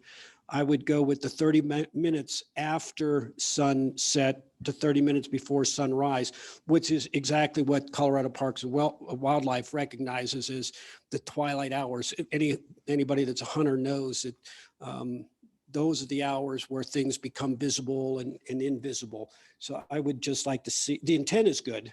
And I know what you're trying to do, but I think to stay out of hot water, let's be definitive, just like we're having the Planning Commission, hammer out 180 days. Sure. Maybe something more precise where you could actually pick up an app and see what time it is until what time it is. And so there's no question that would get us into lawsuits and things like that. Sure. Well, Rusty, from dusk to dawn is only when the vampires are out, right? So I was worried about that. So if you're out during that time at the park, you may not be so safe. So yeah. Anyhow, that's a good clarification. Yeah. Further comments? I was just going to comment. I agree. Thank you for clarifying that and for giving the perfect example of why I'm quite confident as you serving as our alternate for CML Policy Committee. If you don't know something, let's go read and find out what we're talking about. That's a perfect example of exactly what I was talking about. Thank you. Rabbit hole? Is that what I heard? It's rabbit hole? Details, detail oriented. Did you have more comments? No, that was it. Good, Robert, any good. comments? What you're trying to do, just a little bit more precise on the timing so we don't get ourselves into trouble. Thank you for that suggestion. So my question has more to do with the vandalism. Actually, was it this morning, Suzanne? Yesterday? We were talking about the Bergstrom Park. Last year, I happened to be down that way and a visitor came up to me and said, "Can you guys do something about your toilets? They're filthy." And the garbage cans were all overflowing. And it was such an embarrassment to our city. So my question about this whole parks timing is, from what I understand, one of the reasons that is because we had homeless people hanging out there. Is that right? Is that after hours? Is that late? Is that part of what this problem is? That we had people showing up there. So maybe as a police, you could let us know what you're seeing, what's causing you angst. I certainly don't want to see us become a Denver where we're having tent cities and people like that's not. Sure, I can speak to that. So lately, I checked today, we had 500 calls from January to December of last year regarding parks. I broke it down even further to Bergstrom Arena over there. This year so far, we've been there 35 times for homeless people. People have set fires in there and just various vandalism throughout the evening from when it gets dark to the morning hours. So the officers will go and check that frequently for overnight camping and other things. And then they stumble across somebody sleeping in there, or a runaway juvenile that's a pretty popular spot for them to go sleep at night. But the fires are pretty concerning with taking some of the toilet paper and other papers around there and lighting a fire inside of that confined space is pretty dangerous. And, we obviously don't want them to set the whole place on fire. So we've gotten lucky a few times, but it's we're getting into the warmer months. You won't see that as much, now that it's getting nicer, but certainly the runaways and some of the homelessness will probably continue into the summertime. And Ryan, Yes. over the years, you've been here how many years now? 8 years now. Has it been 8? I thought you'd been here longer. No. Over the years, it's been chronic, and it's a rest stop. And I think that's why it stays open more than other park facilities do. Am I correct? Is that you? Yeah, sure. Correct. Yes. And so it has been chronic as long as I've been involved with the organization here. And I don't know what the answer is, but it's just a different story, different day, or same story, different day. Well, will this ordinance clean that up? Is that what the whole idea of this is inclusive of Bergstrom Park?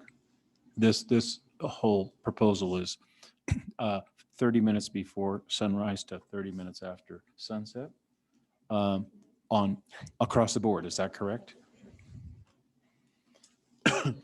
So the park will follow the park hours. The facility can set the hours of the actual restroom facilities, of the open and closed times of that.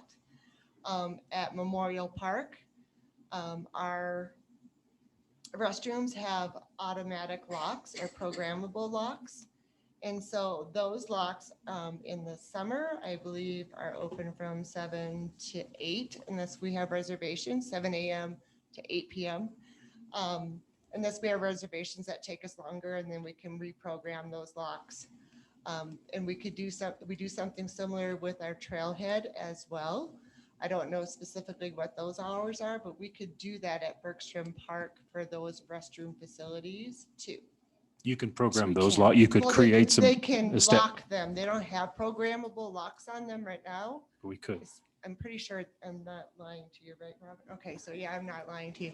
They do not have. No, I was there programmable this week. No, they're not. No, they're. I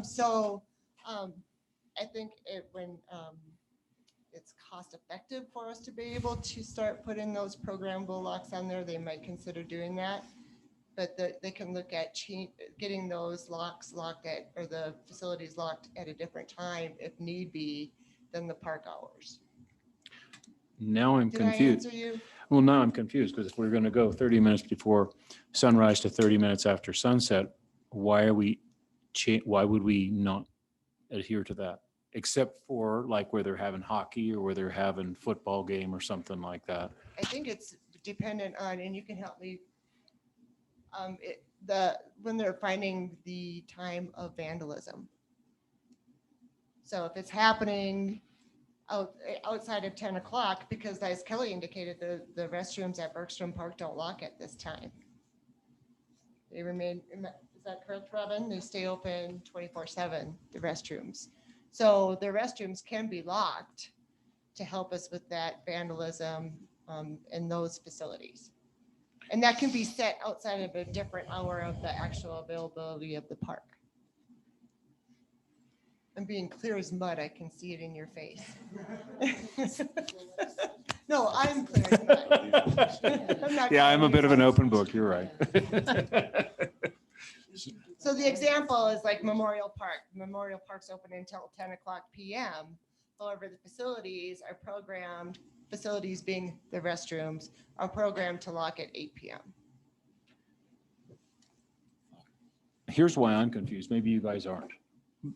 But if we are doing a 30 minutes before sunrise to 30 minutes after sunset, and we want to standardize this for law enforcement purposes and for uniformity, now you're telling me we have certain parks that are open till 10. So this ordinance is really No, not so. certain Are you parks guys seeing, am I missing Certain parks something? are not open till 10. The neighborhood parks follow the 30 minutes sunrise, sunset. Okay. And Memorial Park, which is a community park, and Meadowood Sports Complex, which is our sports complex. Right. They are open from sunrise to 10 p.m. Okay. Yeah, just those two. And those both have lighting and programs because they have sports and shows and things. Where does Bergstrom Park fall? Thank you. Bergstrom Park would fall within the neighborhood hours. Oh. It's considered a specialty park. And so that would fall under the neighborhood park, sunrise to sunset. Or sunset to sunrise. Are you guys okay with that now? I'm great. Are you? You gonna make his suggested changes to this first reading? Or are you gonna make, So we just need a motion that Right. would, with these amendments in it, and Cindy and I will make those changes and bring you the amended motion for public hearing. And Cindy, are you comfortable with those changes, with that suggestion? I am comfortable with those changes. Okay. And then when we have our park board meeting in July, I can bring that to them as well. Okay, great. So and go ahead. And just before you make that motion, Rusty, is there any need to clarify Bergstrom in this, or is it just generally accepted that it is a neighborhood park? So in the information that we received, it kind of defined what the parks are considered, like which ones are different, or, like that Memorial's different and Meadowood is different, and then Our code, your code defines what a neighborhood park is and Yeah. what a community park is. All right. And actually what I'll do for my park board is I'll send an email out to them tomorrow and just get an email response from them and be able to share that with you on June 17th. Actually, I'll be out of town on the 17th, but that information can be shared with you. I can share it for you if you'd like. Thank you. Sure.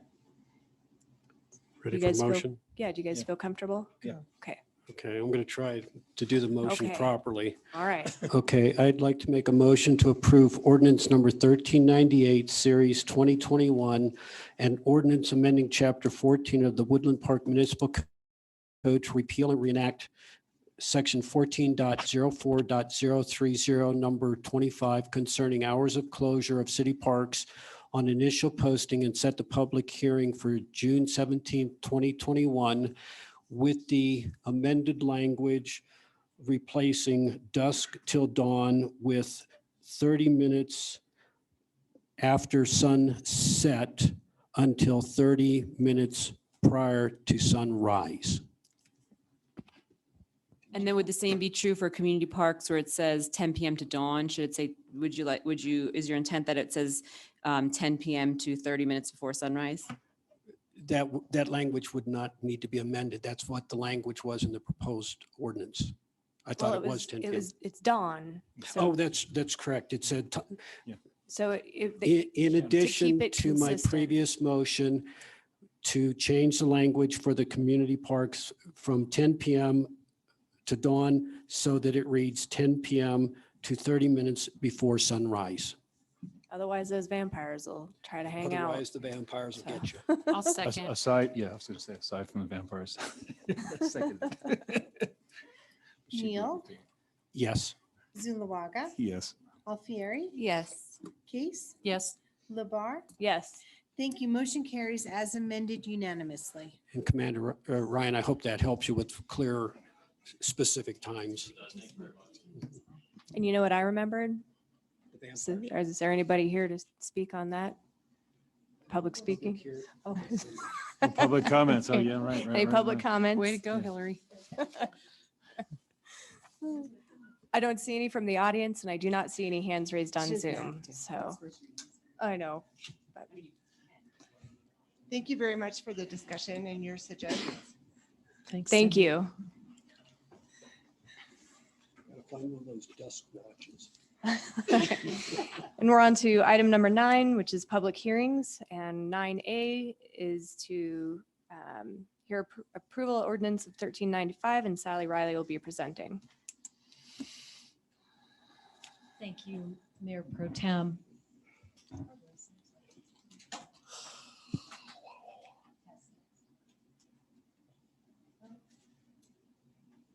Is this working, Rob? I think it is, Sally. It is. Okay. Thank you very much. Ordinance 1395 is amending Chapter 15.02 of the Municipal Code by adopting by reference the Pikes Peak Regional Building Code 2017, edition number 2, printing to accommodate the timely adoption of the Colorado State Electric Codes and the Colorado State Plumbing Codes. And this is the 2017 edition, and the second printing would reference the electrical code, the 2020 National Electric Code, and the 2021 National Plumbing Code. So on May 6th, the council had an opportunity to review the ordinance and discuss it on first reading. And we did make the edits to section 2 regarding code conflicts. Thank you, Councilman Neal, for catching that. And I have Mac McVicker, who is the chairman of the Board of Review here. They also reviewed this request on April 15th, 2021, and recommended that council approve the ordinance in your packet. I'd be happy to answer any questions, and we may or may not have folks from Pikes Peak Regional on the call. Would be either Gina or Roger Lovell.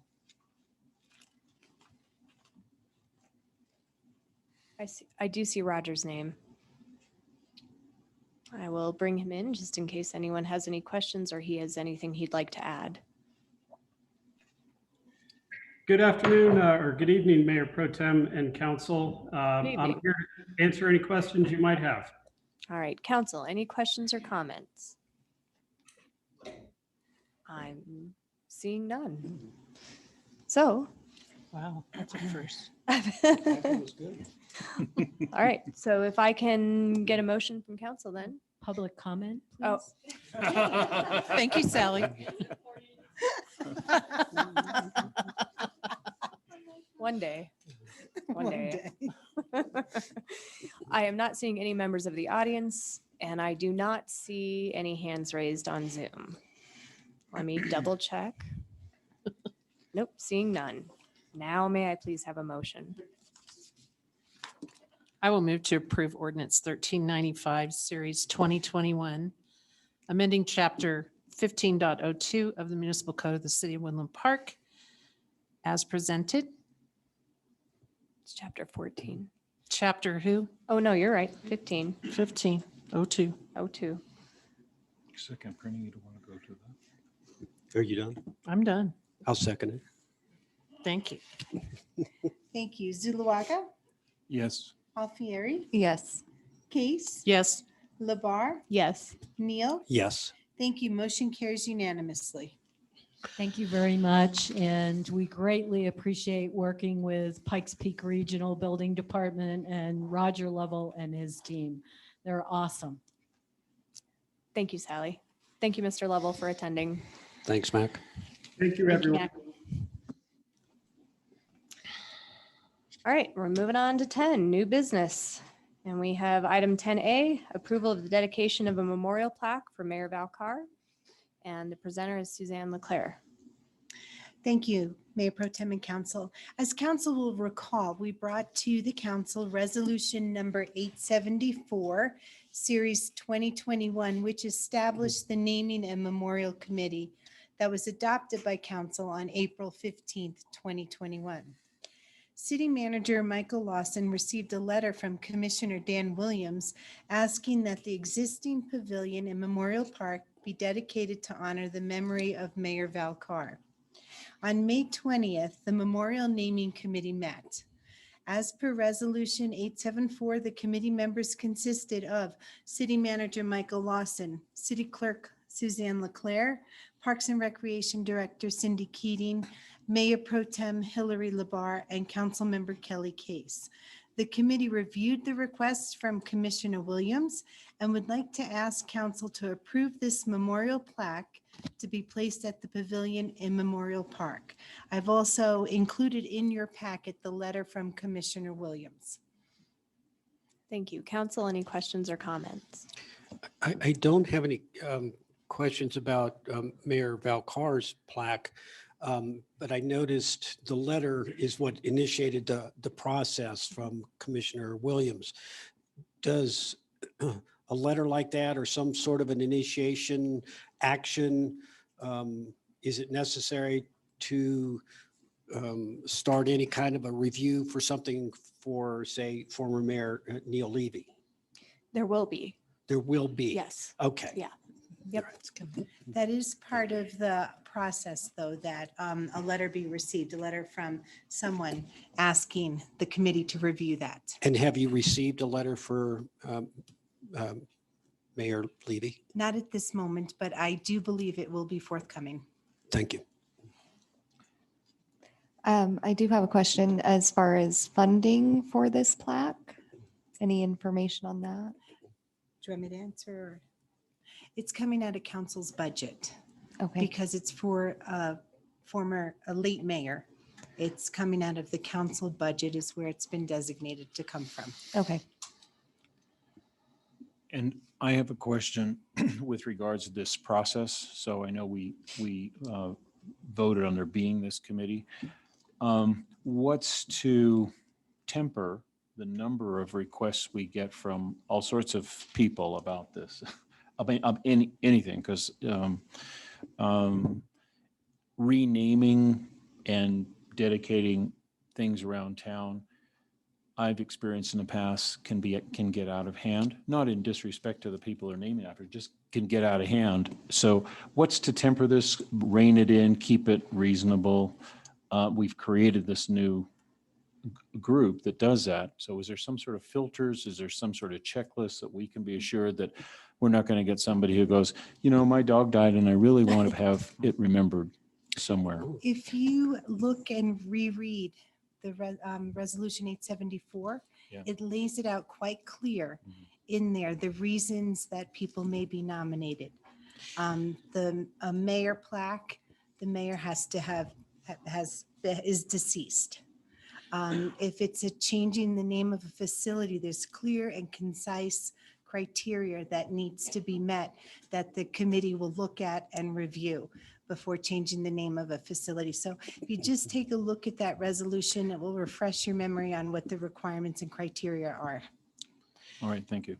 And Suzanne, the committee simply makes a recommendation to the city council. So we would have the final say through a council vote. Yes, this is actually a dedication of a memorial plaque. It is not a renaming of a facility, just to be clear. No, I understand. Okay. Any further questions or comments? All right, seeing none, can I get a vote for that, please? Or motion, sorry. Public comment? is- Well, you know, I was on a streak. If she must. Public comment, are we doing? Can Yes. I don't see anyone in the audience currently, and I do not see any hands raised on Zoom. So may I get a motion? Yes, I move that we approve the dedication of memorial plaque for Mayor Val Carr to be located at the Memorial Park Pavilion. I second. Alfieri, Yes. Case, Yes. Labar, Yes. Neal, Yes. Zulawaga. Yes. Thank you. Motion carries unanimously. Thank you. All right, and seeing that it is almost 9 o'clock and we are just now on to item number 11, which is reports, would council like to take a break now and then come back and finish reports? Or do y'all think you can get through reports in 15 minutes? I'm good. I'm good. Okay, Good. And even if we have to move it, that's good. we're doing Yeah, it. Okay, we are. all right. Suzanne, did you write this down? Yeah.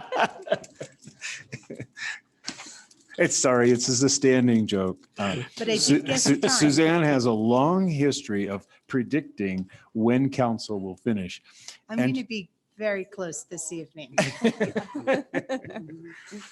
All right, so this evening, I just have a few events to announce. The first farmers market of the season will be Friday from 8 a.m. to 1 p.m. at Memorial Park. The Teller County Sheriff's Office Open House is Saturday at 10 a.m. to 3 p.m., and that'll be located at Miss Priss, just off Highway 24. Sunday, June 6th at noon in Memorial Park will be the public memorial service in memory of Mayor Val Carr. The Woodland Park Wind Symphony Moonlight Serenade will also be June 6th at 6 p.m. until 9 p.m. at the Ute Pass Cultural Center. And we have the Teller County Sheriff's Annual Golf Tournament on June 11th from 7:30 a.m. to 2 p.m. at Shining Mountain Golf Course. And that is all I have for the evening. I was going to comment at the last meeting and we ran so late. I was looking back at the calendar. Kiwanis did host their Krabby Tax Night on May 17th, which was very successful. I think quite a few of us got to enjoy that. And so that's really all I had to report, was to just give them a kudos for, I think that was probably one of the first events we've had since everything's been back open. So it kind of was a kickstart to what will hopefully be a very event-filled year here in the city. And they did a great job putting it on, great turnout. So that's all I have. I just want to share with the community that the city, in cooperation with Keller Williams Clients Choice Real Estate Office, and other partners in the community, are sponsoring an electronics recycling event. And that will be free of charge, except for any TV type screen, be it flat panel or the big box kind. Believe it or not, they're still out there. And we are hosting that from 9 a.m.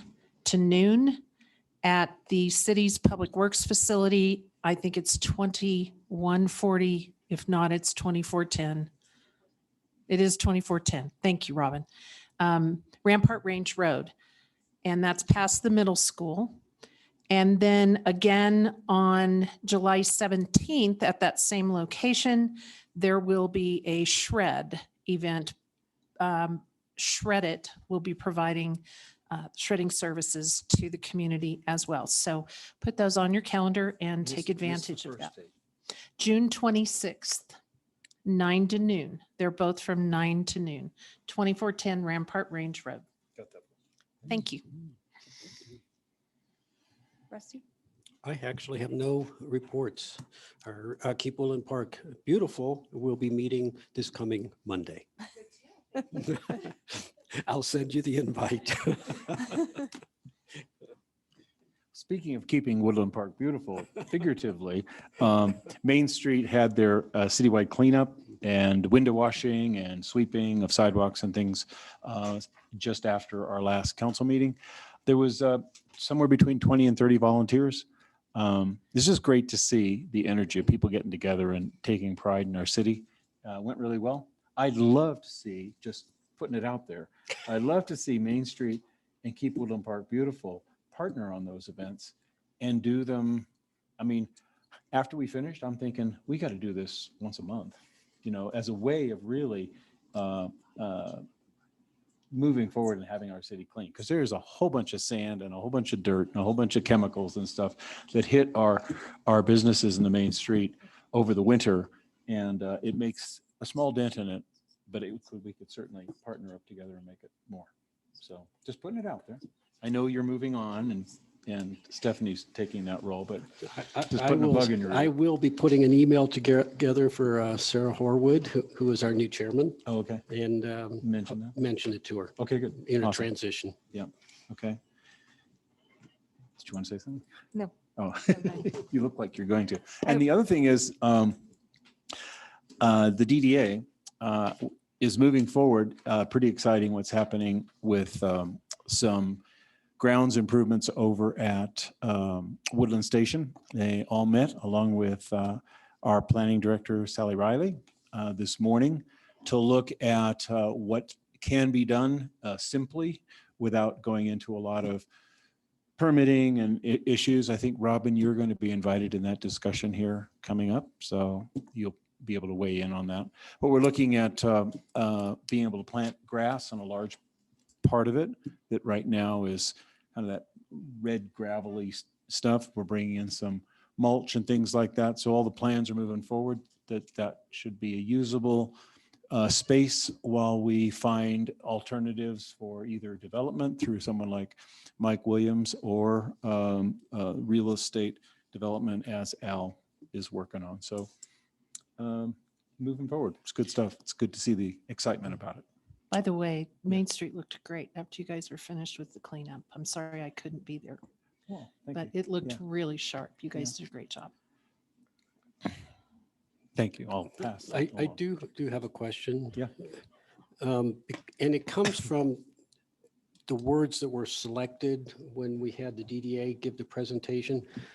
All of that is not coming out of the 30K that is set aside for the Williams Christensen project. That money is supposed to be in the bank. It's necessary to move that project forward. So we're not touching that 30K, correct? No, I didn't. I think what came out of that discussion is that DDA is moving on a three-pronged approach. Correct. With the Mike Williams project, DDA cannot progress any further with that. And there's no more that DDA can do until or if the Williams group decides to move forward. So the pressure from council for the DDA to do something has caused the DDA to say, okay, we'll do what we can there, but we'll also do let's see if we can list it and get a developer or real estate firm to look at how they can move it forward. That was Al Boren's. Al's, right?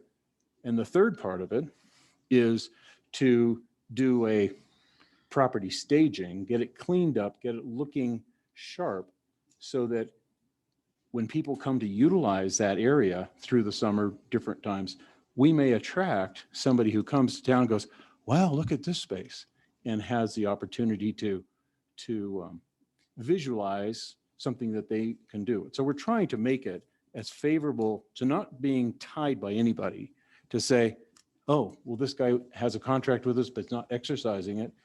DDA looks like they're not doing anything. So by developing it with a realtor, developing it as a space that can be enjoyed by the community, it's moving forward and something is going to break. One of those is going to break. And I think the question that I asked Mayor Pro Tem LeBar, or maybe I didn't, I asked them was, well, what if you go ahead and do like grounds development and put some into the real estate development, and then the developer comes in and says, okay, we're ready to do something. Well, at that point, then you've already spent some in each regard, and it's like, okay, what's that look like? So that was where my question was, will there be a need to come back to council for that? So we don't know which of those is going to break out first. So Well, that kind of during the budget session, it was very specific that the $30,000 was there, and it was for a viable development agreement from a developer to move forward. As I explained, there's also the fund balance that is available through supplemental appropriation, but that was how that was earmarked by the council. So short of that, the $30,000 has not been approved for expenditure by the council, from my perspective. Agreed. We were very clear because we need, and even when I spoke to Mr. Coy, he and I had a very good conversation, and I'm operating on trust that $30,000 is necessary for the Williams Christensen project to move forward, but it has to be there. So although it's not moving forward, my expectation is, and my vote was to put that $30,000 so they would have the tool when it was necessary for that project to move forward. If there's money for something else that they're wanting to do, they would have to come back and ask for another supplemental line. I thought, unless they have other money. I mean, they've got their own pot of money. Stephanie, I think you might know, they have some money in areas that they have flexibility to spend, but that 30K was to just sit in the bank. That 30K is earmarked for Woodland Station improvements. That's what it's listed under in their budget, is to be spent at Woodland Station for improvements. So this does also fall under Woodland Station improvements. Now, 2 weeks ago, this was all brought before council. I think they did a great job of laying out exactly what their intention was to move forward. And I did not hear any questions from this council except for me and Mr. Zuluaga. And to be quite honest, I was a little afraid this is what was going to happen, is that council did not want to engage in the conversation with DDA and their plans to move forward at Woodland Station at that time. They heard no questions, no objections from council based on exactly what they were laying out. That board is continuing to move forward with exactly what they told council they were going to do. And now it sounds like there's concerns that So- weren't brought up to begin with. Rusty, I'm just going to interrupt you quickly. It's okay during council reports to get clarification on a report that's given, but we need to be careful here with what we're doing. If there are further questions or concerns, you can always bring these items back to the agenda. So we want to be Let's do careful not that. to introduce new because that's discussion. not what I- Thought there might have been a misunderstanding Mhm. from the Sure. 2 weeks. I didn't say anything. I kind of let it go, but I was probably having the same thoughts you were having in reverse order. So maybe we should have it as an agenda item. I then. absolutely agree. I think we should probably put it back on the agenda for ceremonies at the next meeting. I can only imagine that the DDA and their board would absolutely welcome engaging in a conversation with council at this point based on Woodland Station and what's happening there. I think that's something they would eagerly look forward to, that they've been missing. Mayor Pro Tem, I would suggest that was a presentation. Yes. It wasn't any action taken by the council. Correct. We took a presentation as information, just like we do with any other community member. And if there is council to approve use of those monies, it was not just for, it was very specific in our budget deliberation that it was for a development agreement to move forward. And it was not just for various and sundry improvements. So what we can So do we need is we can to have. bring it back so that we can take action on it, not just a presentation. Yes, and we can have the clerk pull record so that Please. you understood what was put on record Yes, by I'll be council. prepared for the conversation. Yes, so if two of you would like to introduce a topic worded in Yes, any please. manner to put on the next agenda, please do so. But I'm perfectly you. fine with what you all are discussing, but I just want to remind you all, this is just council reports. And it's now 9:00. Thank you. We were Suzanne's gonna so lose her close. bet. We almost did it. So not to interrupt any of you, and it is a good topic, but just My trying to keep you reports on are track. concluded. Excellent. So we still have And if city you need a attorney. second for that, Suzanne, I'm happy to have. Sure, yeah. But I don't know how it's going to be worded. So there is consensus to put it on agenda, but if Some we background could would be get good. some refined wording for Suzanne. And So, do I hear council saying they would like it on the next agenda meeting, or do you? Just on the speed in which you're Okay. saying they're moving. Yeah. Yeah. Let me know. Perfect. Yeah. and come up Well, precisely. she's leaving. Yeah, right. Try to be as If it's the precise as next agenda, I possible. need to know soon. So that Well, the you have my vote DDA for knows next what agenda, they're needing to answer. Yeah. So. Yeah. So they can come prepared. Mhm. Okay, now we have city attorney. Yes, I just have something brief. A request was made by a few of you recently for a refresher regarding quasi judicial proceedings and the unique parameters around them and the why. And I think this is something that if everyone agree or there's a consensus to request to place either on a work session before the meeting or a discussion at the beginning of a city council meeting. I give these brief foundational presentations frequently for city councils and planning commissions. And I feel like it mostly helps the public too, so they understand why we're giving certain warnings and caution against certain comments as it relates to just quasi judicial proceedings.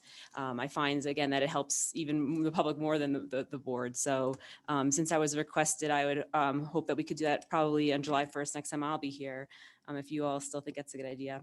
Sure, I think that we could get a consensus to, I think we should put it on as discussion on agenda so the public can hear as well. So Suzanne will do that, okay? On July 1st, unless you hear otherwise for me. Thank you.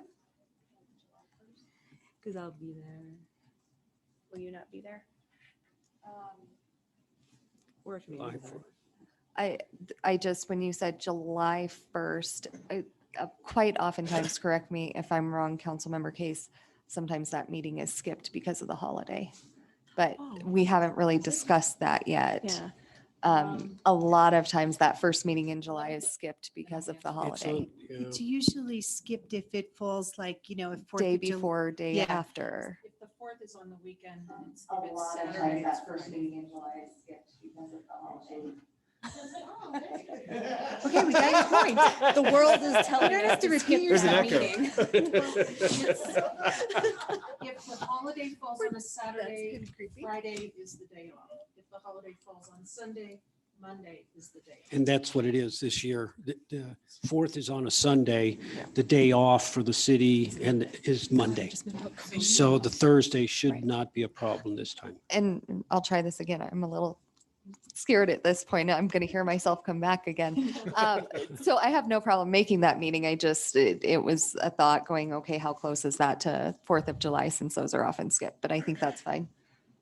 Or I For could me just at work with the least. city clerk as an upcoming meeting. I- If you guys have the I flexibility. think that's fine. Yeah. All right, city managers report. I would just say thank you all again once more for everything. And thank you for your comment. Please come work for the city of Woodland Park. It's a great place to work.